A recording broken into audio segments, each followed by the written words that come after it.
ওনার নিয়ন্ত্রণ চলে যাচ্ছে পুলিশদের উপর থেকে। কিছু পুলিশ ইলেকশন কমিশনের জন্য নিরপেক্ষভাবে কাজ করছে, ভয় দেখাচ্ছে। উনি বুঝেছেন পুলিশকে ক্যাডারে না পরিণত করলে জেতা যাবে।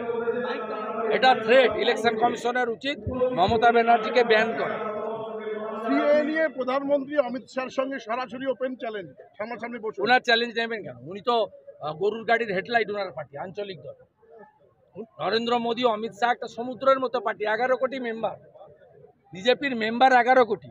আমরা 543টা আসনে লড়ছি, ওরা 45টা আসনে লড়ছে। মমতা ব্যানার্জি চ্যালেঞ্জ নেওয়ার জন্য নরেন্দ্র দামোদর দাস মোদী থোড়ি বসে আছে। নরেন্দ্র দামোদর দাস মোদী বসে আছে চীনকে আর আমেরিকাকে চ্যালেঞ্জ করার জন্য। উনি বলেছেন ভিক্ষা চাইলে মানুষের কাছে যাব, প্রধানমন্ত্রীর কাছে যাওয়ার কোনো বিষয় ওনাকে কোথাও ভিক্ষা চাইতে হবে না। উনি যা মাল তুলেছেন এখন ওই মালগুলো ইডি সব তুলবে, জনগণকে ফেরাবে।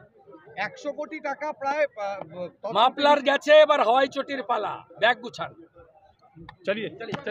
MG Memorial School is a day English medium co-educational school with day boarding and creche facility.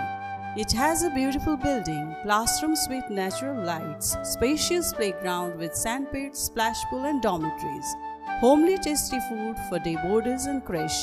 The school offers all subjects in English.